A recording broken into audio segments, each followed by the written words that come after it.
The Wizard of Oz is one of the most visually interesting and impressive films ever made. It still manages to stay exciting despite being over 80 years old, and it really opens your eyes to the power of cinema. And all it really took was 30 kilograms of asbestos. Wicked, however, is a bad prequel, and it completely fails at expanding the world of Oz in any way whatsoever. Now, I must admit that I've never seen the stage play. I'm sure it's got some really beautiful sets and 100% less Cynthia Erivo. That's a joke. It sounds lush, it really does, but unfortunately the story is exactly the same and the story sucks, so let me explain. I think the main port of call for a fantasy prequel is to expand the world of the original. When you watch The Wizard of Oz, you get the sense that this is an expansive, lived-in world that we're only seeing a small fraction of. It really opens your mind up to question everything about it and how it came to be. You know, when Dorothy's skipping down the yellow brick road to find the wizard, it's never explained why the road is yellow. I don't know, maybe there's a fun reason to explore in the prequel. What's that? The Wicked Witch decided for it to be yellow for no reason whatsoever. Green. Yellow.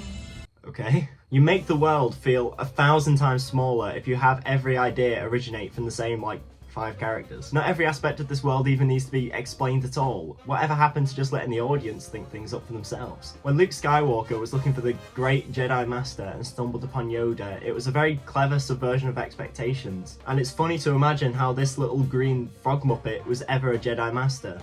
Not to be confused with this little green muppet. Then the prequels came along and showed us this little weird-ass CGI young Yoda doing backflips and ruining the point of the joke. This CGI Yoda is always going to look worse than whatever you pictured in your head after watching The Empire Strikes Back. So why do it? You see how a prequel tried to explain something and instead just ripped it of what gave it value in the first place? Why can't we just have a yellow road? Did that really need to be linked back to our boring green alien? It's like Wicked was embarrassed by all the whimsy in The Wizard of Oz and wanted to just rationalise and explain it all. The Lion, the Tin Man, and the Scarecrow are all direct consequences of Elphaba's actions. Could we not have had at least one of them come about in a more interesting or unique way? The lion becomes cowardly because Elphaba frees an abused cub from a university by knocking her lecture theatre unconscious, and the spell ends up affecting him. So once again, a fun detail in The Wizard of Oz is rationalised as collateral damage from Elphaba's magic, because nothing in Oz can come about any other way. You could instantly make the Wicked Witch more complex of a character by having her intentionally take away the lion's courage for her own selfish reason. Or is that too wicked for our wicked character that we found out isn't as wicked as we thought after we spent £20 on 2 cinema tickets? Finally a day that's totally wicked wish free. Okay, this might seem a little unfair, but I'm going to draw a lot of comparisons to the TV show Better Call Saul. Hey buddy, you're the one with the sex toilet. I know this is like comparing To Pimp a Butterfly with LMFAO, but sometimes you gotta learn from the best. If you're not in the know, Better Call Saul is the prequel show to Breaking Bad, and a show that succeeded in not messing up one of the greatest works of fiction. Breaking Bad set up an expansive world with lots of characters. Sound familiar? So it was very important for this not to be tarnished. So every time we're introduced to a new character in Better Call Saul that wasn't in Breaking Bad, it becomes pretty clear that they might not make it out of this show alright. It's an aspect that would surely remove any sort of tension that Better Call Saul tries to create, right? Well, that's where you're wrong. This show knows full well that when it introduces a character like Nacho, the audience is going to have a pretty good idea that things aren't exactly going to work out great for them. So instead of making it about what happens to a character, they make it about how. The end of Nacho's story still managed to be a pretty shocking moment in a show full of shocking moments, despite being a pretty predictable result. They had sex with a head! So yes, while watching Wicked, we know the green one is going to turn into the Wicked Witch of the West, because we've seen her be the Wicked Witch of the West for the past 80 years. So don't have your plot revolve around this happening for the most basic reasons. Make the interesting part of your plot be how she became the witch. Are you seriously telling me that a talented writer sat there and thought, let's think. Maybe she was bullied at school? What? What are you staring at? Oh, she got bullied for being green. Good. That's natural selection working in full force. They are taking me to the authorities, who will house me in something that is not an orphanage. And yes, I know that this isn't the only reason she becomes evil, but Wicked does really lean on this as an emotional shorthand. I've just got some stats up here. It's estimated that 1 in 5 American teens experience bullying in any given year. And as far as I know, none of them have ever done this because of it.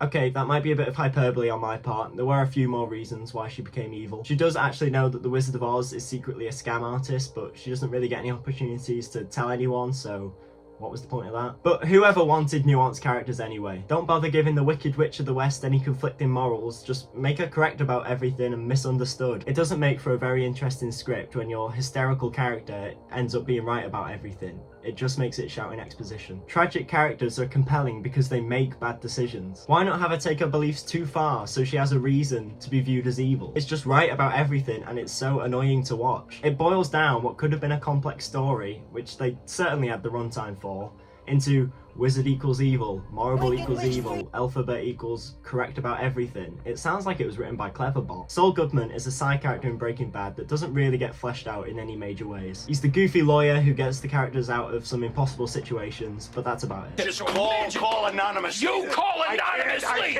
So in Better Call Saul, when Saul Goodman is so much more morally complex, it really works. They don't just reduce his character to being correct about everything and everyone he faces being completely evil, because that's just an insult to the audience's intelligence. So when something happens to our protagonist, it's not because they were misunderstood, it's because their actions have direct consequences. You know how characters are supposed to work. Now, there's a point to be made here about the average age of a Wicked viewer and a Breaking Bad viewer, but I'd just like to point out that audiences do in fact understand Anakin Skywalker in the Star Wars prequels, a villain origin story.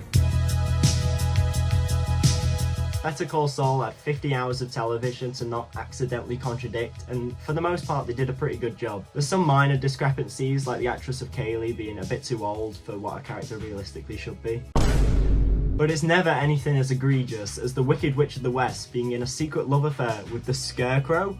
What? Did they even watch The Wizard of Oz? She sets him on fire. How about a little fire, Scarecrow?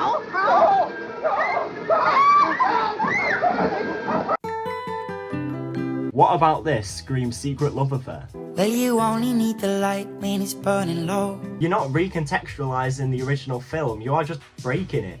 Been a stranger a week with the stuff you Breaking Bad is a show that, as far as visuals go, looks fine. Get off the toilet! There's no ugly green character, which helps. So when it came time to make Better Call Saul, you could tell they'd definitely upped their game. So many moments in this show are directed with a very clear sense of style.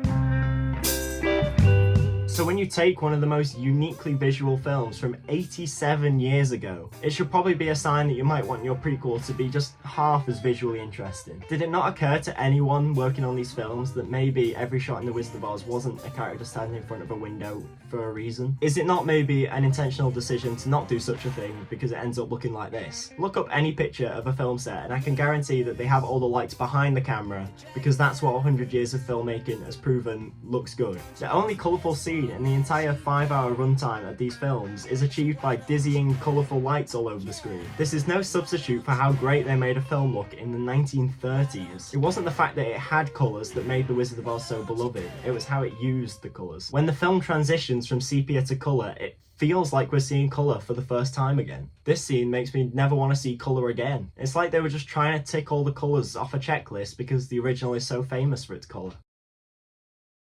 I don't really want to get into the music in this video because that doesn't really have anything to do with it being a prequel. Linda chases boys with Riz, but one day we'll both meet The Wiz. I remember two songs, there was Popular and there was Defying Gravity, and they were both in the one I watched over a year ago, so God knows what they sang in the one I watched the other month. At the end of the day, no amount of Ariana Grande high notes were going to be as memorable or culturally impactful as Somewhere Over the Rainbow, so it's not even really worth talking about. Riz. The biggest crime that Wicked commits, however, is not being able to stick to the few things we already know about the witch. We know she's green, we know she flies about on a broom, and we know that she dies. That's it. That's so much room to add extra context. And yet they opt for changing what we already knew instead. Actually, she didn't die, she disappeared through a trapdoor in the floor.